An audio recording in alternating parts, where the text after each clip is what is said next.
Assalamualaikum warahmatullahi wabarakatuh. Kami dari kelompok 13 akan mempresentasikan tugas besar keamanan komunikasi data dari Project Case 4. Di sini kami beranggotakan 3 orang. Yang pertama saya sendiri, ada Pembaldi Fajriansyah dengan NIM 110121324. Kedua ada Muhammad Syauqi Habibi dengan NIM 110121309. Nah, tiga Muhammad Ikhwan Budiman dengan NIM 110121309.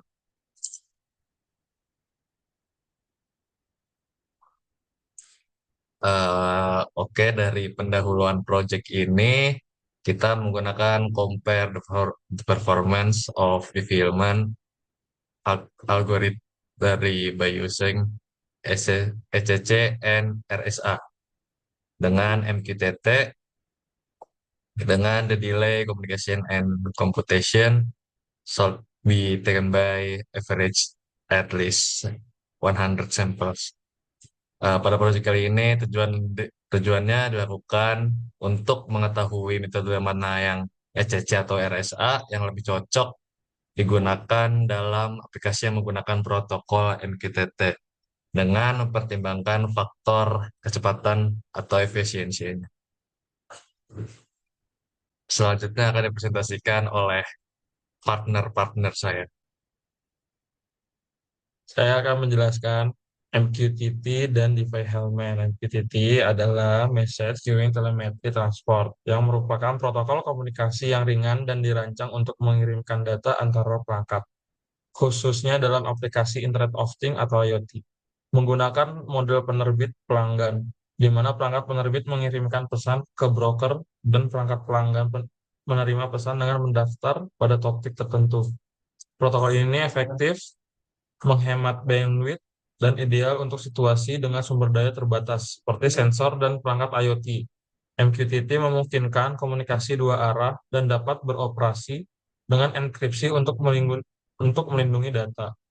Selanjutnya, DeFi-Hellman merupakan protokol untuk pertukaran kunci kriptografi yang memungkinkan dua pihak menghasilkan kunci bersama dengan aman melalui saluran komunikasi yang tidak terjamin.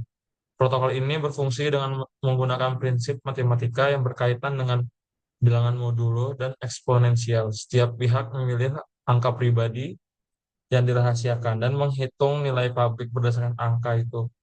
Nilai publik ini selanjutnya ditukar di antara kedua belah pihak. Setelah proses pertukaran, kedua belah pihak dapat memanfaatkan nilai publik yang diperoleh dan angka pribadi mereka untuk menghasilkan kunci bersama yang identik. Meskipun pihak ketiga yang mengawasi komunikasi tidak dapat mengetahui kunci itu, Prehelman tidak melakukan inskripsi pesan, tapi memfasilitasi pertukaran kunci yang aman untuk komunikasi selanjutnya dengan menggunakan algoritma kriptografi lain. Selanjutnya akan dipresentasikan oleh teman saya.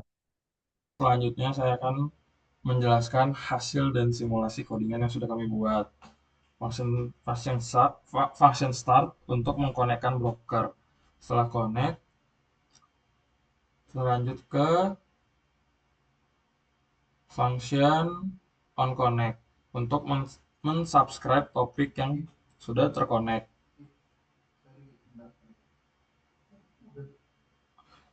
Selanjutnya, function on message untuk menerima pesan dari topik yang dikirim dan untuk menentukan topik RSA atau topik ECC yang diterimanya. Baik, di sini saya akan menjelaskan dari function handle RSA.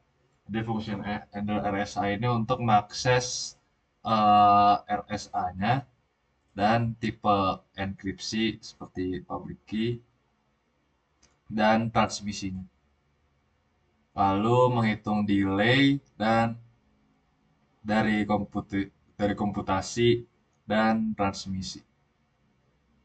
Bisa dilanjutkan oleh teman saya. Baik, selanjutnya ada function handle ECC, yaitu untuk mengakses pesan dengan tipe inskripsi, menghitung yang pertama itu ada menghitung delay komputasi, dan kedua itu menghitung transmisinya.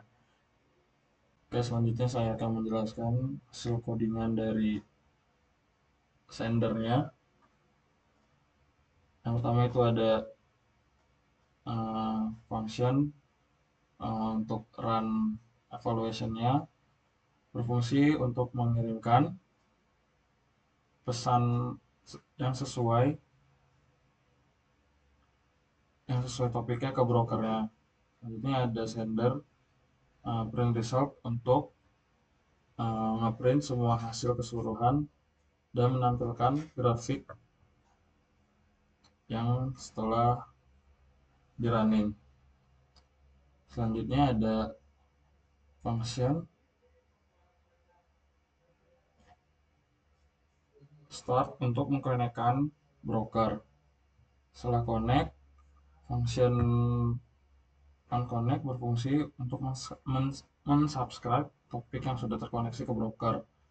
Setelah terkoneksi, ada function on message sebagai penerima respon berdasarkan topik ECC atau RSA yang dikirimkan. Baik, berikutnya itu ada inisialisasi. Yang pertama itu ada inisialisasi koneksi MQTT dengan broker IMQX. Selanjutnya itu ada menyiapkan variabel untuk ukuran pesan dan kunci. Selanjutnya itu membuat struktur data untuk menyimpan hasil pengukuran RSA dan ECC. Selanjutnya itu ada measure RSA-nya dulu. Fungsinya itu mengukur waktu komputasi dan transmisi untuk key exchange, membuat kunci public atau private. Yang ketiga itu mengirim pesan uji dengan data acak. Yang terakhir itu mengembalikan waktu komputasi dan transmisi. Untuk measure dari ECC sendiri itu sama aja sama measure RSA-nya. Lalu lanjut ke complete RSA-nya itu digabung aja langsung dengan ECC yang berfungsi untuk yang pertama itu menyelesaikan proses Diffie-Hellman yang itu menghasilkan share secret dari kunci public peer. Yang terakhir itu menggunakan fungsi hash untuk RSA dan key agreement untuk ECC. Baik, saya akan lanjutkan. Jadi di sini saya akan menjelaskan function handle RSA at response dan handle RSA ECC di sini untuk menjalankan pengujian performa lengkap, lalu melakukan sampling berulang, lalu menyimpan hasil pengukuran ke dalam struktur data, dan kita langsung ke main program. Main program di sini untuk membuat instance DH sender, lalu menjalankan evaluasi performanya dan menangani interrupt dan clear up. Lalu saya akan menjelaskan hasil uji coba dengan total 30 sampel ini. Yang pertama ada RSA transmission delay, RSA computation delay, lalu ECC transmission delay, ECC computation delay. Dalam hasil uji coba dengan total 300 sampel ini untuk masing-masing enkripsi ini menunjukkan bahwa ECC menghasilkan computation delay yang jauh lebih rendah dibandingkan dengan RSA. Jadi kesimpulannya dari ECC ini menghasilkan computation delay yang jauh lebih rendah dibandingkan dengan RSA sendiri. Terima kasih. Sekian dari kelompok kami. Mohon maaf bila ada kesalahan. Wassalamualaikum warahmatullahi wabarakatuh.